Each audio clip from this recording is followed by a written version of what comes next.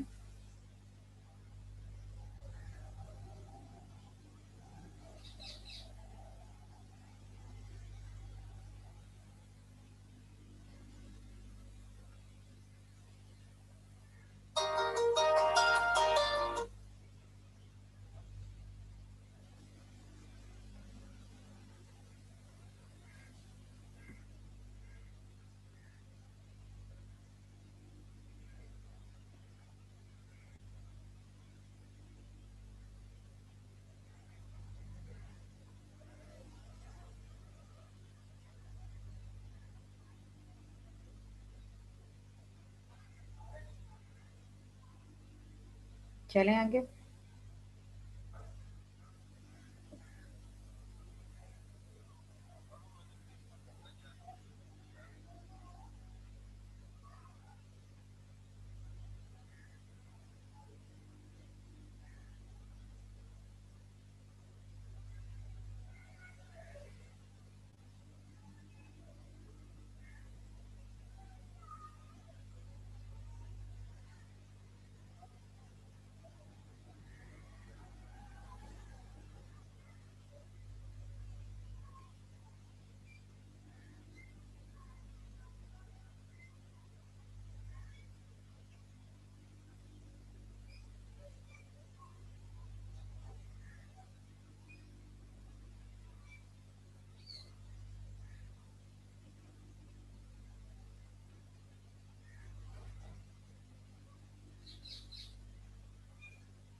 آ گئے ہم تعارف شاعر پہ. اب تعارف شاعر وہ ہے جو آپ کے نوٹس میں اویلیبل ہوگا. یہ والے نوٹس آپ کے پاس نہیں ہیں لیکن یہ آپ کو مل جائیں گے. ٹھیک ہے.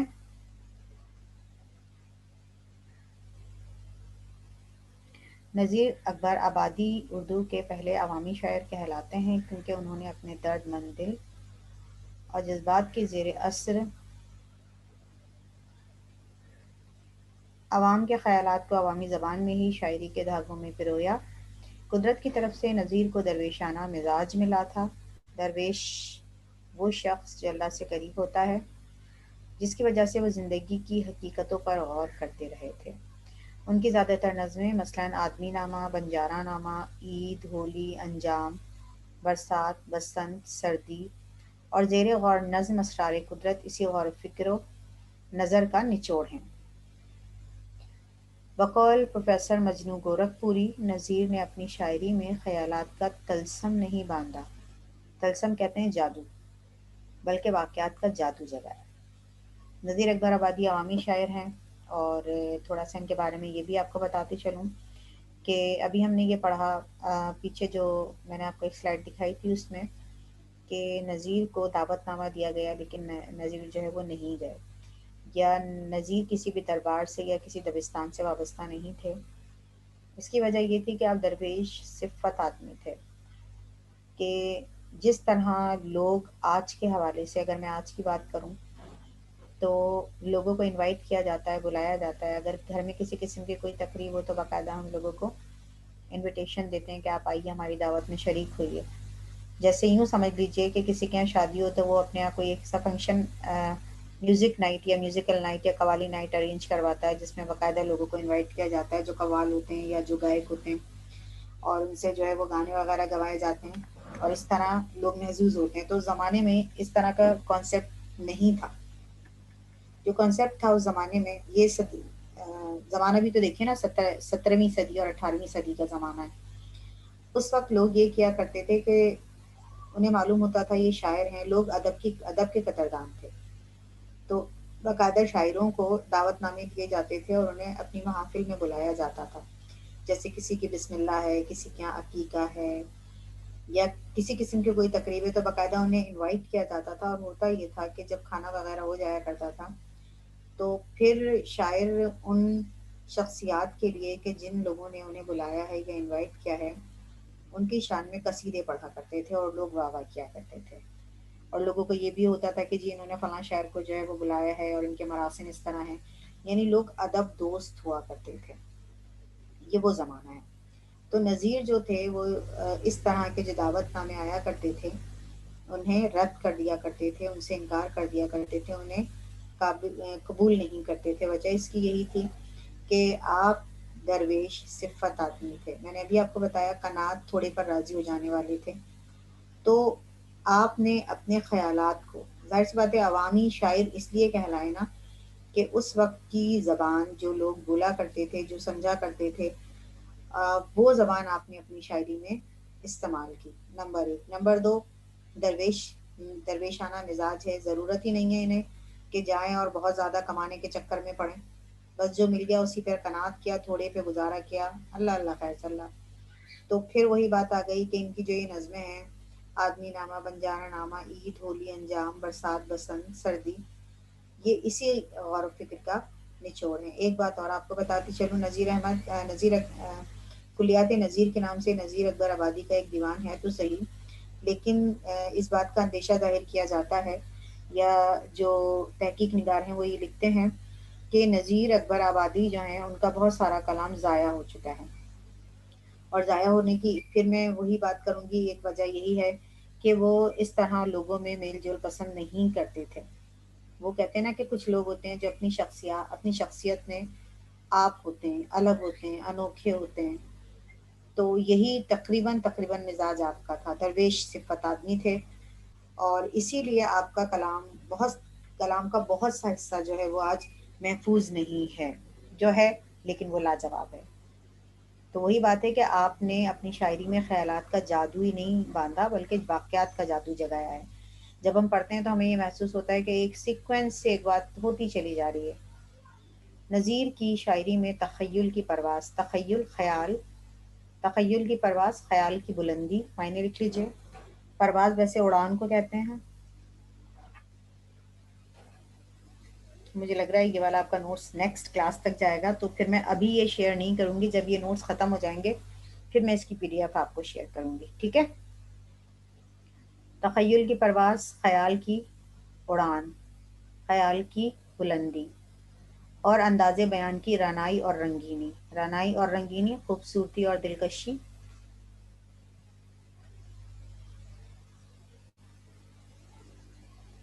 خوبصورتی اور دلکشی نہیں ملتی، بلکہ ان کی شاعری انسان دوستی، عوام اور ان کی روزمرہ زندگی، خوشیاں اور محرومیاں، ان کی امیدوں اور ناکامیوں کے گرد گھومتی ہے۔ نظیر کی شاعری میں ہماری اپنی تہذیب اور معاشرت کا عکس موجود ہے۔ معاشرہ، عکس، سایہ۔ ڈاکٹر فیلن نے نظیر کی شاعری پر تبصرہ کرتے ہوئے لکھا ہے کہ صرف یہی ایک شاعر ہے جس کی شاعری اہل فرنگ کے نصاب کے مطابق سچی ہے۔ اہل فرنگ، آپ کو پتہ ہے نا، فرنگی ہم انگریزوں کو کہتے ہیں نا، تو اہل فرنگ انگریزوں کے نصاب کے مطابق سچی ہے۔ اس کا اندازہ یوں لگائیے، اگر آپ انگریزی شاعری سے واقف ہوں یا انگریزی شاعری کا شغف رکھتے ہوں، پوئٹری کا، انگلش پوئٹری کا، تو آپ وہاں یہ دیکھیں گے کہ بیوٹیفل ہینڈس ماں کے ہاتھوں کو کہا گیا ہے، نیم ٹری، سیون ایجز آف مین، یا پڑھتے چلے آ رہے ہیں، تو یہ دیکھیں کہ وہ لوگ جو شاعری کر رہے ہوتے ہیں نا، وہ زندگی کے حوالے سے کرتے ہیں، اور ان کی شاعری میں ہماری اور ان کی شاعری میں فرق یہی ہے، ہم یہاں محبوب کے چکر میں پڑے ہوئے ہیں، محبوب عشق مجازی اور عشق حقیقی کا بھی ہے، لیکن وہاں وہ حقیقت کے حوالے سے بات کرتے ہیں، تہذیب کے حوالے سے بات کرتے ہیں، معاشرت کے حوالے سے بات کرتے ہیں۔ اور وہی بات ہے کہ جب وہاں شاعری کی جاتی ہے تو اس کا طریقہ کار بالکل الگ ہے۔ اچھا، وہاں بھی میں آپ کو بتا دوں اسٹیجز ہیں، اگر انگلش لٹریچر سے کسی کو دلچسپی ہو، بہرحال اتنی گہرائی میں نہیں جا رہی، ہم اردو ہی کی بات کرتے ہیں۔ تو یہاں معاملہ یہی ہے کہ آپ کی شاعری کو اہل فرنگ انگریزوں کے نصاب کے حوالے سے کہا گیا ہے کہ انگریز جس طرح شاعری کرتے ہیں، وہ موضوعات، ابھی میں نے آپ کو بتایا کہ وہ موضوعات خاص طور پر وہ چنتے ہیں کہ جن کا تعلق خاص عوام سے ہوتا ہے یا عوامی ہوتے ہیں، ٹھیک ہے بیٹا؟ اور آئی تھنک سو کہ میری کلاس کا ٹائم بھی اوور ہو گیا ہے اور نئی کلاس آپ کی آنے والی ہوگی، تو انشاءاللہ العزیز میں ہم یہ کرتے ہیں کہ اگلی کلاس میں اسے کنٹینیو کریں گے، اور میں یہی نوٹس اگلی کلاس میں کنٹینیو کرواؤں گی آپ سے، اور جب یہ ختم ہو جائیں گے پھر میں اس کی PDF آپ کے گروپ میں شیئر بھی کر دوں گی، اور آئی ہوپ کہ جب آپ واپس آئیں گے انشاءاللہ تعالی کوچنگ، تو آپ کو وہاں سے نوٹس بھی دے دیے جائیں گے، ٹھیک ہے؟ تو میرے خیال میں اتنا کافی ہے آج کے لیے۔ یہ اس کی PDF انشاءاللہ میں آپ کو شیئر لازمی کر دوں گی، لیکن ابھی نہیں کروں گی، ابھی یہ ختم نہیں ہوا، ابھی تو ہم نے تعارف شاعر ہی پڑھا ہے، شاعری کو سمجھا ہے، ابھی ہم نظم کی طرف، ہم نے یا نظم پڑھ لی یا اس کے الفاظ معنی دیکھ لیے، اب ہم جائیں گے اس کے مرکزی خیال پہ، لیکن آج کی تاریخ میں تو یہ ناممکن ہے، ٹائم ہمارا اوور ہو گیا۔ انشاءاللہ العزیز اگلی کلاس میں ہم ملتے ہیں، ٹھیک ہے بیٹا؟ اس کے ساتھ ہی میں کلاس فائنڈ اپ کر رہی ہوں۔